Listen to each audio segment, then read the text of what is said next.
वर्षों तक वन में घूम घूम, वर्षों तक वन में घूम घूम, बाधा बिघ्नों को चूम चूम। वर्षों तक वन में घूम घूम, बाधा विघ्नों को चूम चूम। सह घाम धूप पानी पत्थर, सह घाम धूप पानी पत्थर, पांडव आए कुछ और निखर। सौभाग्य न सब दिन सोता है, सौभाग्य न सब दिन सोता है, देखें आगे क्या होता है। ये महाभारत की तरफ ये पंक्तियां हमें ले जाती हैं। महाभारत की गाथा भी, प्रमुख गाथा भी आप सभी को पता है। लगता है कि आज के समय में इसकी क्या उपयोगिता है, क्या प्रसंग है इसका,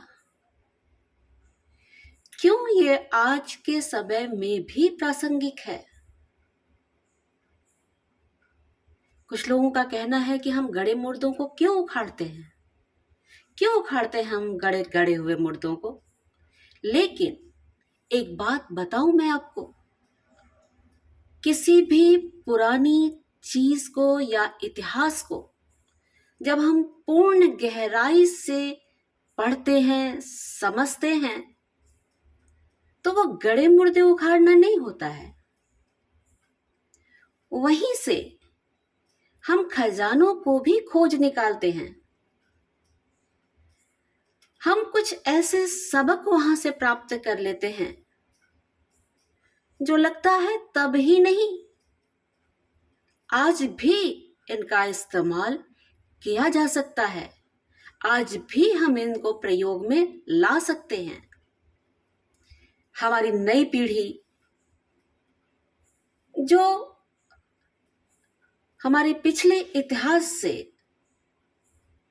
लगभग कटती जा रही है, जिसने अपनी एक नई दुनिया बना रखी है, बना रही है, उसे भी यहां इस प्रसंग की तरफ ले जाना मैं बहुत जरूरी समझती हूं। मैं कोई बहुत बड़ी ज्ञाता, ज्ञानी, पंडित या शास्त्रवेत्ता नहीं हूं, लेकिन मुझे अच्छा लगता है अपनी इन पौराणिक गाथाओं को पढ़ना, सुनना, समझना और उनके अंदर निहित संदेशों को ग्रहण करना, उनसे सबक लेना और आगे आने वाली पीढ़ी तक उसे पहुंचाना। आज मैं आपको इसी महाभारत की गाथा से सफलता का एक सूत्र बताना चाहूंगी, जो मैंने भी सीखा है और इसे मैं आपको भी सिखाना चाहूंगी। जो सबक है इससे मिलता, वह मुख्यतः ये है कि क्वांटिटी नहीं बल्कि हमें क्वालिटी की तरफ ध्यान देना चाहिए। ये दुविधा हमारे जीवन में बार बार आती है। हम ज्यादा दौड़ते हैं, ज्यादा चीजों को पाने की कोशिश करते हैं, ज्यादा सुख पाना चाहते हैं, ज्यादा पैसा पाना चाहते हैं, ज्यादा भौतिक सुविधाओं को हासिल करना चाहते हैं, सब कुछ पाना चाहते हैं, सब कुछ पा भी लेते हैं, पर हमें कभी कभी लगता है कि ये सब कुछ बहुत अधिक से अधिक प्राप्त करने के बाद भी हम बहुत कम कम कम की तरफ बढ़ते चले जा रहे हैं। तो ध्यान से सुनिएगा। मैत्री की राह बताने को, मैत्री की राह बताने को, सबको सुमार्ग पर लाने को, मैत्री की राह बताने को, सबको सुमार्ग पर लाने को, दुर्योधन को समझाने को, भीषण विध्वंस बचाने को, मैत्री की राह बताने को, सबको सुमार्ग पर लाने को, दुर्योधन को समझाने को, भीषण विध्वंस बचाने को भगवान हस्तिनापुर आए। भगवान हस्तिनापुर आए, पांडवों का संदेशा लाए। क्या लाए? कि दो न्याय अगर तो आधा दो, दो न्याय अगर तो आधा दो, पर उसमें भी यदि बाधा हो तो दे दो केवल 5 ग्राम, तो दे दो केवल 5 ग्राम, रखो अपनी धरती तमाम, तो दे दो केवल 5 ग्राम, रखो अपनी धरती तमाम। लेकिन हम वही खुशी से खाएंगे, हम वही खुशी से खाएंगे, परिजन पर आंसू न उठाएंगे। हम वही खुशी से खाएंगे, परिजन पर आंसू न उठाएंगे। दुर्योधन वह भी दे न सका, दुर्योधन वह भी दे न सका, आशीष समाज की ले न सका। दुर्योधन वह भी दे न सका, आशीष समाज की ले न सका। उल्टा उल्टा हरि को बांधने चला, जो था असाध्य साधने चला। उल्टा हरि को बांधने चला, जो था असाध्य साधने चला। तो जब नाज मनुष्य पर छाता है, जब नाज मनुष्य पर छाता है, तो पहले विवेक मर जाता है। जब नाश मनुज पर छाता है तो पहले विवेक मर जाता है। और वही हुआ कि कौरवों के ऊपर जब नाश की छाया मंडराने लगी, तो वो कृष्ण के संदेशे को भी उन्होंने अस्वीकार कर दिया। बोला, एक सुई की नोक की बराबर भी मैं उनको भूमि नहीं दूंगा। युद्ध करें, मैं युद्ध करना चाहता हूं। तो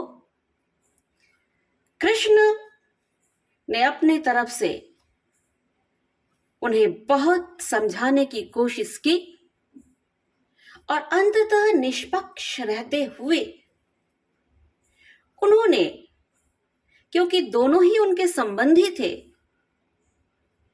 उन्होंने दुर्योधन और अर्जुन के समक्ष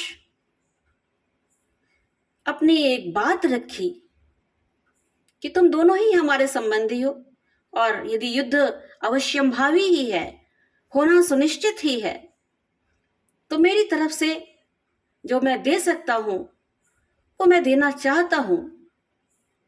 तो पहले उन्होंने दुर्योधन से ही पूछा कि एक तरफ हमारी एक अक्षौहिणी सेना है,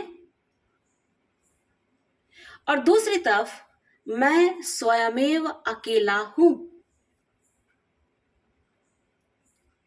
एक अक्षौहिणी सेना और दूसरी तरफ मैं अकेला, तुम जिसका भी चयन करना चाहते हो उसको चुन लो।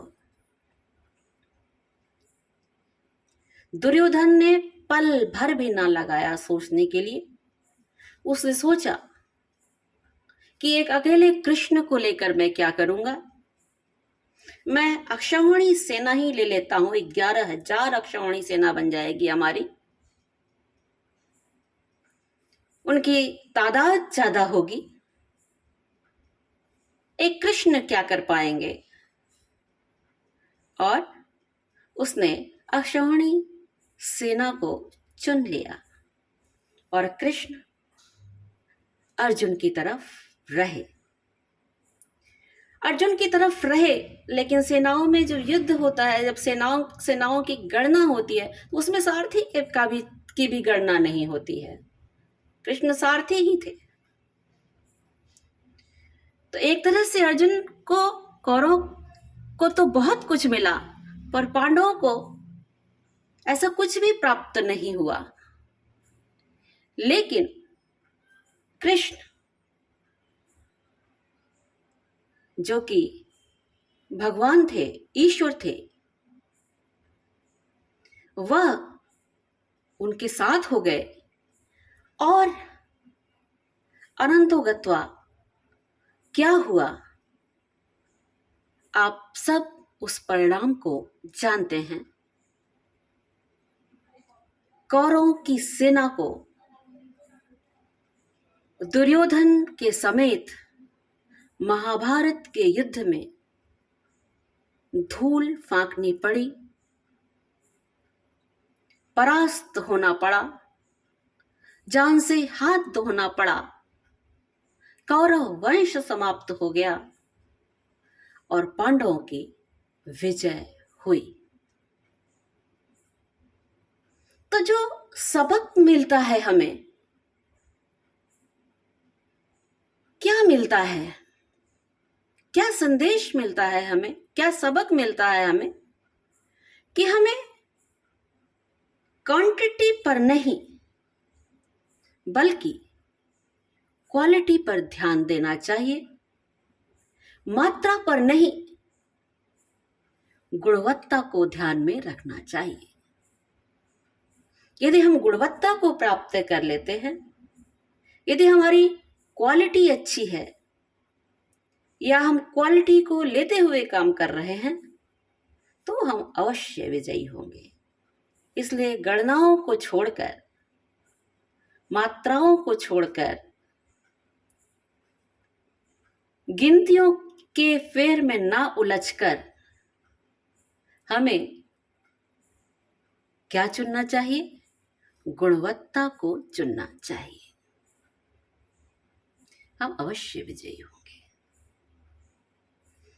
तो इसी कथन के साथ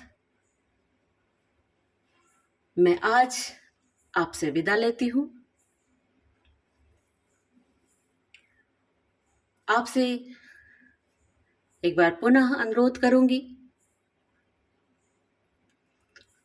कि वीडियो को, चैनल को लाइक, शेयर और सब्सक्राइब निश्चित रूप से कीजिए, क्योंकि मेरे अंदर जो कुछ भी है, मैंने जितना भी कुछ सीखा हुआ है, उसे मैं इस माध्यम से आप सब तक प्रेषित करना चाहती हूँ। हमारी अपनी जो नई पीढ़ी है, उसे भी मैं कुछ देना चाहती हूँ, जिससे कि मेरा जीवन सार्थक हो सके। तो इन्हीं शब्दों के साथ मैं आज आपसे विदा लेती हूँ। फिर मुलाकात होगी। आप सभी को सादर नमस्कार।